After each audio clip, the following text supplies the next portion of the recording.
The clock had no second hand, or maybe it did, and it just wasn't moving. A thin light hovered over the table like it was afraid to touch anything. It made the metal look older than it was, made skin look pale, made paper look like it had already been read too many times. Someone had set a cup down near the edge of the mat, and the ring of moisture never widened, never dried, as if the air couldn't decide what it wanted to be. A man cleared his throat in the same quiet way twice, like a habit that didn't work anymore but still had to be performed. Another man tapped a pencil against his own knuckle, soft, soft, soft, then stopped, then started again, as if he was checking whether time could be counted in repetitions. There were rules to waiting, and everyone in the room followed them without discussing them. Jackets stayed on, hats stayed off, chairs were pulled in the same distance from the table. No one leaned too far forward. No one leaned back far enough to look relaxed.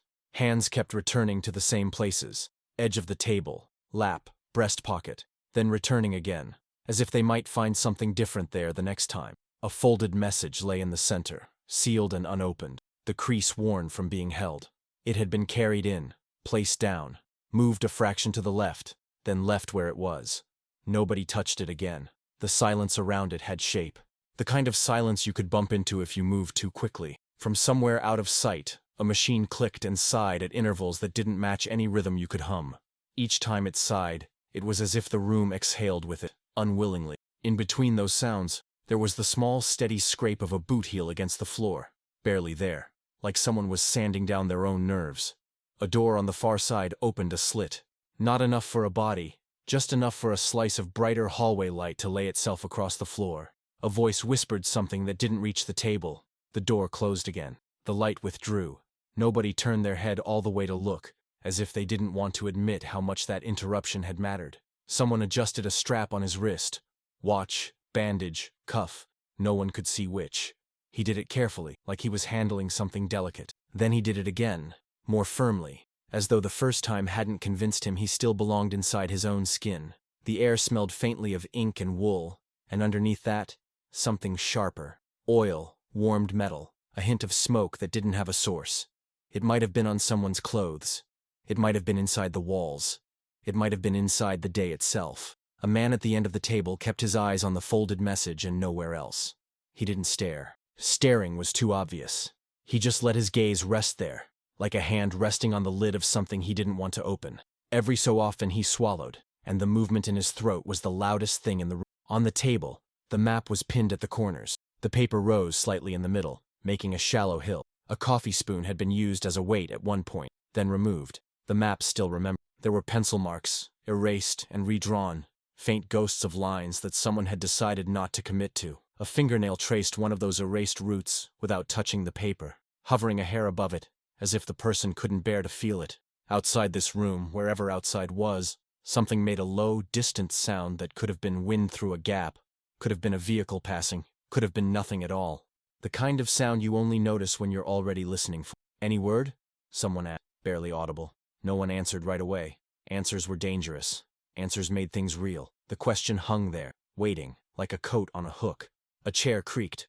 A hand reached for the cup near the map and stopped halfway. The fingers stayed suspended above the ceramic, then withdrew, slow, as if the motion itself might trigger something. The cup remained untouched.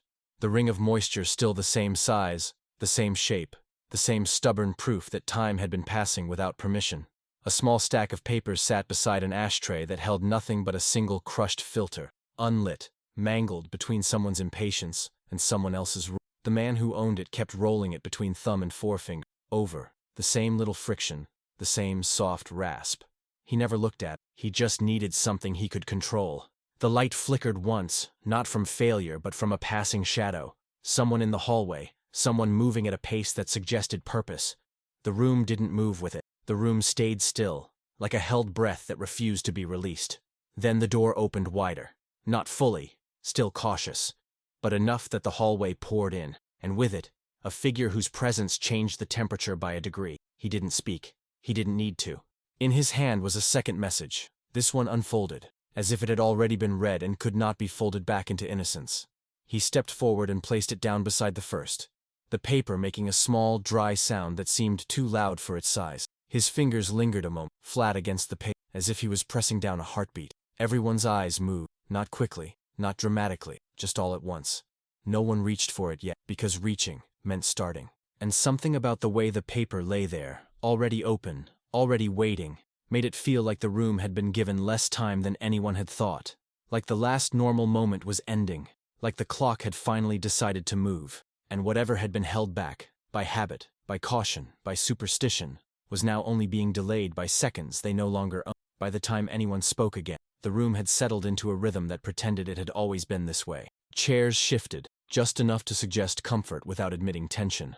A coat was removed and draped over the back of a chair, folded neatly, as if its owner expected to put it back on very soon. Someone joked, quietly, without smiling, about the coffee having gone cold again. The remark earned a few murmurs of agreement, the kind people make when they want to prove their voices still work. The open message was not allowed, never allowed. It passed from hand to hand, each reader taking a fraction longer than the last, as if the paper grew heavier with every transfer.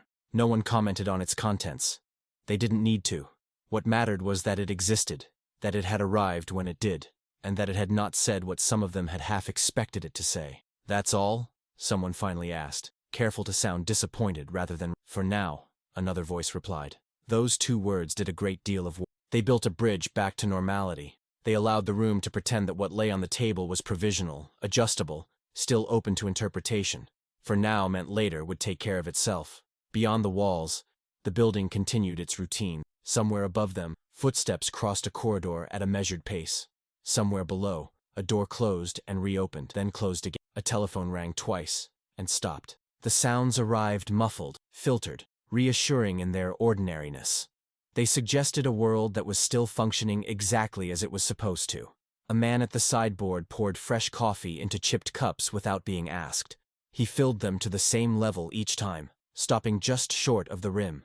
The smell spread slowly, warm and familiar, cutting through the sharper scents in the room. It was the smell of mornings, of briefings that led to nothing more dramatic than revised schedules and postponed decisions. As cups were passed around, hands brushed, apologies were exchanged, small and automatic. Someone laughed at that too, at how polite they still were, even now. Even here, the laugh didn't linger. It wasn't meant to. A map was unpinned and replaced with another. This one was cleaner, newer, its edges crisp. The act was performed with care, as if the table itself might object to being disturbed. The old map was folded along its original creases and set aside, not discarded. Nothing was ever discarded. It was simply moved to the edge of relevance. "We'll stick to the timetable," a voice said, steady and practiced. Heads nodded. Pens were uncapped. The timetable was a comfort. The timetable implied sequence, control, predictability. It implied that events followed rules, that nothing truly unexpected could occur as long as the proper steps were observed in the correct order. Someone checked a watch and announced the time. It was acknowledged, noted, written down. The act of recording it made the minute feel owned, contained. Another watch chimed softly, out of sync by a few seconds, and no one bothered to correct it. The room grew warmer as bodies relaxed into their chairs. Sleeves were rolled. A window was cracked open an inch, letting in air that carried the distant sounds of engines and voices. The outside world felt close enough to touch, close enough to reassure them that nothing fundamental had shifted. A junior officer entered with a stack of folders and paused, uncertain, before being waved in. He distributed the folders, one by one, then stood waiting for further instruction that never came. After a moment, he slipped out again, the door closing behind him with a soft click that blended seamlessly back into the room's soundtrack. Conversation drifted to logistics, to supplies, to a minor delay that had occurred the previous week and been resolved without incident. Someone remarked that these things always sorted themselves out in the end. No one challenged that. It was true often enough to be useful. From time to time, someone's gaze returned to the messages on the table. Each time it lingered a little less. Familiarity dulled their edges. They became just more paper, more information, something to be managed rather than feared. Outside, a vehicle backfired or misfired or did something indistinct. A few heads turned. Someone smiled and shook their head. "Thought that was something else," he said. "So did I," another replied lightly. They returned to their notes. A runner appeared at the door with an update that amounted to nothing more than confirmation that things were proceeding as expected. He delivered it with earnest precision, as if the clarity of his report might anchor the day in place. He was thanked, dismissed, forgotten. Time stretched. It didn't hurry, it didn't press. It lay across the room like a blanket, heavy enough to dull sharp edges, thin enough to let unease seep through if you pressed your fingers against it. At one point, someone suggested a brief recess. Just a few minutes. Stretch your legs. Get some air. The suggestion was accepted with surprising enthusiasm. Chairs scraped back. People stood, straightened jackets, reached instinctively for hats before remembering where they were. In the hallway, voices grew louder, more casual. Someone complained about the weather. Someone else mentioned a letter from home that had arrived that morning. The building hummed around them, alive and unconcerned, its routines intact. When they returned to the room, they did so with renewed confidence. The break had worked. It had reminded them that they were still themselves, still capable of stepping away and coming back unchanged. The messages were still there. The maps were still pinned. The timetable still held. And so, with pens moving and cups refilled and voices settling into professional cadence, the room resumed its work. Normal work. Necessary work. Work that assumed there would be a later to answer for whatever today did not. No one noticed that the light outside the window had shifted, just slightly. No one commented on the way the air felt thicker, as if it were resisting movement. And when another sound came, faint, distant, easily dismissed, someone said with calm certainty that it was nothing to worry about. There was still plenty of time. The first sign was so small, it didn't earn a name. It arrived as a pause in a routine that usually ran without thought. A clerk at a side desk stopped mid-sentence, frowned at a line on a form, then continued writing without mentioning it. The pen hesitated, scratched once, corrected itself. No one noticed. Or if they did, they decided it wasn't worth interrupting the flow.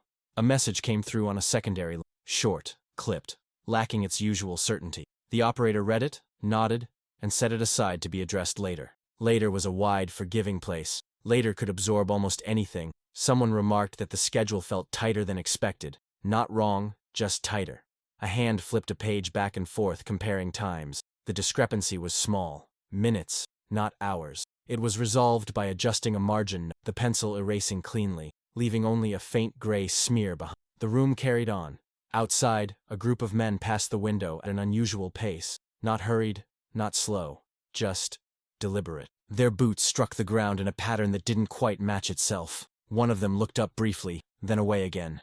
Inside, a voice was explaining a supply route with careful precision, and no one turned to see what had drawn his gaze. The machine that had been clicking earlier stopped. Not abruptly, it wound down, like something growing tired rather than failing. The silence that followed was noticeable only because someone shifted in their chair, filling the gap without realizing it had been there. When the machine started again a moment later, the rhythm was slightly off, slower, or maybe faster. It was hard to tell without counting. No one counted. A folded report arrived with a corner torn, as if it had been caught on something during transit. The tear was remarked upon with mild irritation. Someone smoothed it flat, annoyed more by the lack of neatness than by the contents. The words themselves were familiar enough to be reassuring. They spoke of conditions holding, of expected patterns, of no immediate cause for adjustment. A voice asked for confirmation. Another voice provided it. Both sounded practiced, confident, untroubled. At the edge of the table, a man kept glancing toward the door more often than necessary. Each time it opened, his shoulders tensed slightly, then eased when nothing followed. Eventually, he stopped reacting altogether, as if his body had decided there was no point wasting energy on repeated disappointment. A map corner curled upward, lifting itself free of the pin that was meant to hold it down. The paper shifted almost imperceptibly. A hand reached out and pressed it flat again, resecuring the pin with a firm twist. The act felt symbolic in a way no one articulated. Order restored. Problem solved. Someone mentioned that a unit hadn't checked in at its usual interval. The comment was made casually, as part of a longer sentence. It didn't interrupt the flow. The response came just as casually. Delays happened. Terrain interfered. Lines crossed. The explanation was accepted immediately. It fit too well to be questioned. In the hallway, voices overlapped in brief confusion, then sorted themselves out. A door slammed farther down, harder than necessary. A laugh followed it, a little too loud, as if to cover the sound. Inside the room, a chair leg scraped the floor, leaving a thin white mark that someone would later try to rub away with the sole of his shoe. The light shifted again. Clouds passed, or smoke, or something else that dimmed the sun just enough to be felt. A man glanced at the window, then returned to his notes.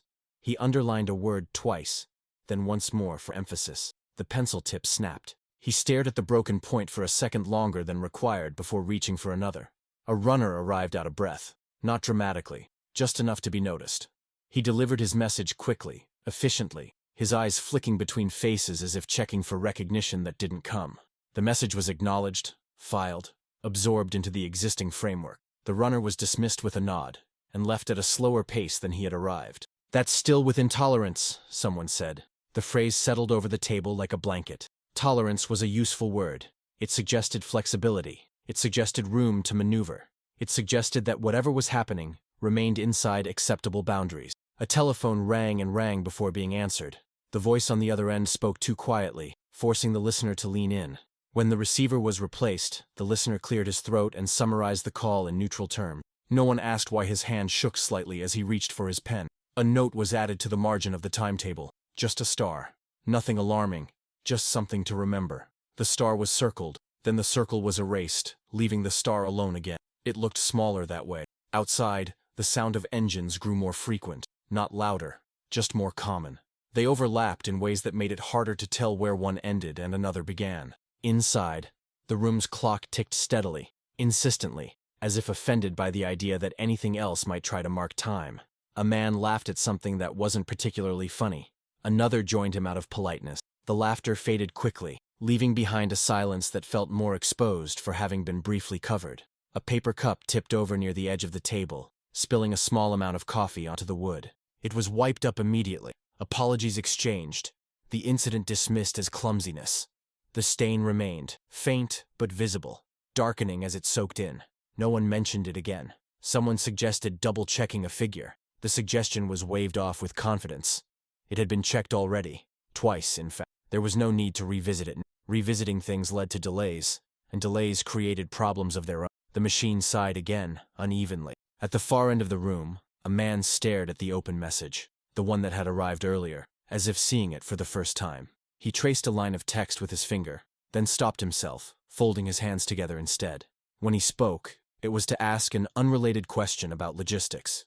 The answer came promptly, reassuringly. In the hallway, someone raised their voice, just for a moment, just enough to carry through the door before being lowered again. Inside, no one reacted. Raised voices happened. They didn't mean anything by themselves. Another check-in failed to arrive on time. This time, it was noticed by more than one person.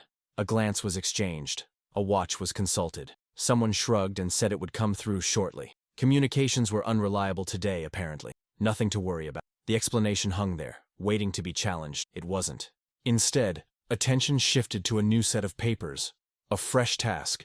Something concrete and manageable. Pens moved. Pages turned. The room leaned forward slightly, collectively, as if proximity to work could keep uncertainty at bay. Outside, a distant sound rolled across the horizon. Low, sustained, difficult to place. It could have been thunder. It could have been machinery. It could have been imagination. Someone paused, head tilted, listening. Then he shook his head and smiled faintly, embarrassed by his own reaction. "Thought I heard something," he said. No one asked what. The clock ticked on. Minutes slipped past, unnoticed, unclaimed. Each one carried the weight of possibility, then set it down again, untouched. And beneath the surface of routine and reassurances, beneath the careful language and practiced calm, something continued to drift, out of alignment, out of tolerance, out of reach, while everyone agreed, without saying so, that there was still time to fix it. Time began to behave differently, not abruptly, not enough for anyone to say so out loud, but it no longer stretched evenly. Some minutes slipped past unnoticed, while others seemed to resist movement, clinging to the room like damp air. The timetable was checked again, then again. The numbers hadn't changed, but the way people looked at them had. Fingers lingered longer on the page. A pencil hovered, uncertain, before making a small mark that was immediately regretted and erased.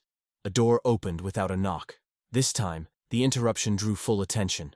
The man who entered removed his cap before crossing the threshold, a gesture that suggested respect or caution. He spoke quietly, choosing his words with care, as if volume itself might be dangerous. "There's a slight complication," he said. No one asked him to explain yet. They waited, collectively, as if explanation could be delayed by silence. He did explain, slowly, precisely. He described something that had not happened the way it usually did, not failed, not collapsed, just diverged, a small deviation, a detail that resisted alignment. Questions followed, controlled and methodical. Each answer narrowed the space of possibility without closing it entirely. The complication was framed, reframed, absorbed into existing plans. Adjustments were suggested. Minor ones. Nothing that required escalation. Someone remarked that it was fortunate the issue had been caught early. Early was a comforting word. The man was dismissed. His cap went back on. The door closed behind him, softer than. For a moment, no one spoke. Then someone cleared his throat and said, "All right," as if drawing a line under the matter. Chairs shifted. Pens resumed their work. The room attempted to reclaim its rhythm, but it didn't quite fit anymore. A watch beeped quietly, marking an interval. The sound was new. Heads turned. The owner silenced it with an apologetic smile and a murmured excuse. He hadn't meant to let it go off. He just hadn't realized how much time had passed. Another message arrived. This one wasn't placed neatly on the table. It was handed directly to a man who didn't usually receive such things. He read it once, then again, slower the second time. When he looked up, his expression was neutral, but his posture had changed. He stood a little straighter, as if bracing himself against a subtle pressure. "It's being looked into," he said before anyone. Someone nodded. Someone else said, "Good." The word landed without conviction. Outside, the engines sounded closer now. Not louder, necessarily, but nearer, overlapping in ways that made it difficult to tell how many there were. The window vibrated faintly, just enough to be felt if your hand rested on the glass. A hand did rest there. The man withdrew it quickly, as if surprised by the contact. A suggestion was made, to send a query, just to be thorough. It was framed carefully, stripped of urgency. The suggestion was approved. The query was drafted, rewritten, softened further, then sent. While they waited for a response, conversation filled the gap. It drifted toward technicalities, toward abstractions that could be discussed without consequence. Someone mentioned a similar situation years earlier that had resolved itself without issue. The anecdote was offered as reassurance, and it worked. Almost. The reply came faster than expected. Too fast. It was read silently, then summarized in broad terms. Everything was under control. Procedures were being followed. There was no cause for concern at this time. At this time. The phrase passed without comment, but it lodged itself in the room, an uninvited presence. A clock chimed the hour. The sound seemed louder than usual, echoing briefly before settling back into the walls. No one acknowledged it. A few people checked their watches anyway. Someone realized they had missed a scheduled check-in. They mentioned it, then corrected themselves. No, it hadn't been missed. Just delayed. A note was made. The delay was attributed to congestion, interference, the usual explanations. A second delay was noticed. This one prompted a pause. Not a halt, just a hesitation. A collective recalibration. Eyes met across the table, then slid away again, as if eye contact itself carried risk. "We can still adjust," someone said. The statement wasn't challenged. It couldn't be. Adjustments were what they did. Adjustments were proof of agency, of relevance. A plan was outlined, contingent, reversible, sensible. It involved waiting a little longer, gathering one more piece of information, allowing things to clarify on their own. Waiting felt safe. Waiting felt responsible. Outside, the sky darkened, though it wasn't yet time for it to do so. The change was subtle, easily blamed on weather. Someone remarked on it, casually, and another agreed. Weather had been unpredictable lately. A phone rang. It was answered immediately this time. The conversation was brief. When it ended, the receiver was replaced with care, aligned perfectly with its cradle. "What was it?" someone asked. "Nothing new," came the reply. The word "nothing" stretched thin. A final check was proposed, just one, to confirm positions, to ensure alignment. It was approved without debate. As they waited for the result, the room grew quieter than it had been all day. Not tense, just focused. As if everyone sensed without articulating it that this was a narrowing moment. Footsteps approached in the hallway, stopped, then retreated. The check came back incomplete. Not wrong, not alarming, just incomplete. A decision hovered at the edge of conversation, unspoken, but felt. To pause, to proceed, to intervene, to trust the system to correct itself. No one named it. Instead, someone said, "We're still within the window." The window. A metaphor that implied openness, opportunity, light. The word settled uneasily. Outside, a distant sound carried again, closer now, more defined. It rolled and layered and lingered longer than before. This time, no one smiled it off. They listened. Then someone spoke, about something else entirely, and the moment passed, unresolved, sliding quietly toward its own conclusion. The window remained open, but it was narrowing. It didn't announce itself. There was no sound to mark it, no clear gesture that could be pointed to later and named. It arrived the way small things often do, through a motion that felt routine enough to escape attention, through a choice that didn't feel like a choice at all. Someone reached for a pen, not hurried, not reluctant, just the natural continuation of a process already in motion. The pen hovered briefly, the tip poised above the paper, as if waiting for permission that never came. Then it touched down. Ink met the page. The mark was small, a check, a notation. Something that closed a loop rather than opened one. The paper accepted it without resistance. Conversation continued around the table, but it shifted in tone, imperceptibly. The words grew more definitive, less conditional. Phrases like, if, and provided that, began to disappear, replaced by once, and as scheduled. No one commented on the change. It felt earned. It felt earned because it had happened slowly enough to feel inevitable. A signal was sent, not a dramatic transmission, just a routine acknowledgement that things were proceeding according to plan. The sender read it over once, then twice, then sent it anyway. His finger lingered on the switch a fraction longer than necessary, as if he were giving the moment a chance to object. It didn't. A reply came back, brief and unremarkable. Received. Understood. Continuing. The exchange was logged, time-stamped, filed. Someone folded a document and slid it into a folder, closing the cover with a soft click that echoed louder than expected. The folder was stacked with others like it, indistinguishable, its contents absorbed into the mass of decisions that no longer needed revisiting. "We're past that now," someone said, referring to a concern raised earlier. Past implied direction.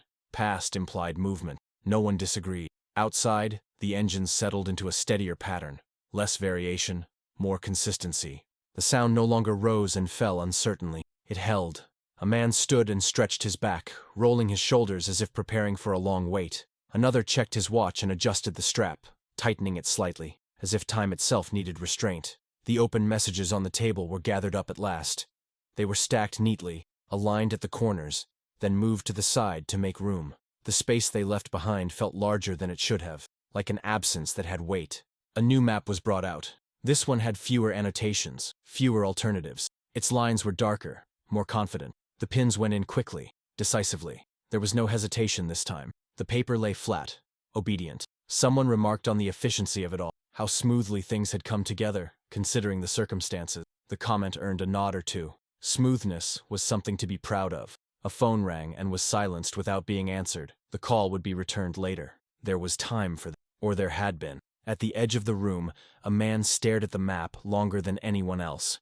His mouth opened slightly, as if he were about to say something, then closed again. He sat back, folding his hands together, interlacing his fingers tightly enough for the knuckles to pale. Whatever he had considered saying lost its place in the sequence. A final confirmation came. This one required no response. It was informational only, a statement of position, a snapshot of the present that assumed a future already locked into place. "It's set," someone said. The words weren't heavy, they weren't ceremonial, they were almost casual, spoken in the same tone someone might use to announce that a door had been locked or a light turned off. Set meant stable. Set meant complete. The room exhaled, collectively, the tension easing just enough to be felt. The waiting had, in a sense. Not because anything had happened, but because the option to stop waiting had quietly disappeared. Outside, the light dimmed further, the day slipping toward evening without ceremony. Inside, lamps were switched on, one by one, the warm glow flattening shadows and softening edges. The clock ticked on. No alarms sounded, no sirens, no raised voices, just the steady accumulation of seconds moving forward from a moment that could no longer be returned to. Whatever line had existed, between caution and commitment, between observation and action, had been crossed so gently that no one could say exactly when it happened, only that it had, and that from this point on, everything that followed would move in one direction, whether anyone watched it or not. The room grew quiet in a way that felt deliberate, not tense, not expectant, just still, as if everyone had agreed, without speaking, to give the moment room to exist on its own. There was nothing left to discuss, no questions pending, no messages overdue enough to demand attention. The work had narrowed itself down to waiting again, but this time the waiting felt different, less provisional, less negotiable. A man loosened his tie, then reconsidered and tightened it back into place. The fabric settled against his collar, familiar, grounding. Someone else rolled a pen between his palms, then set it down parallel to the table's edge, aligning it carefully with the folder beside it. Alignment mattered now. Outside, the engines idled, not restless anymore, patient. The sound held steady, filling the space beyond the walls with a low, continuous presence that no longer invited interpretation. It simply was. A lamp flickered once before stabilizing. The brief shadow it cast moved across the map, then disappeared.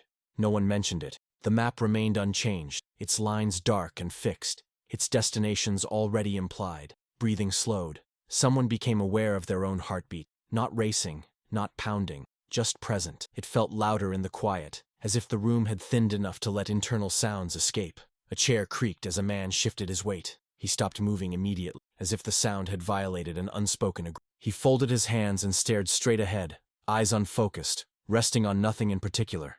The window reflected the room now more than the outside. Faces hovered in the glass, pale and suspended, layered over the dimming sky. For a moment it was difficult to tell where the room ended and the world beyond it began.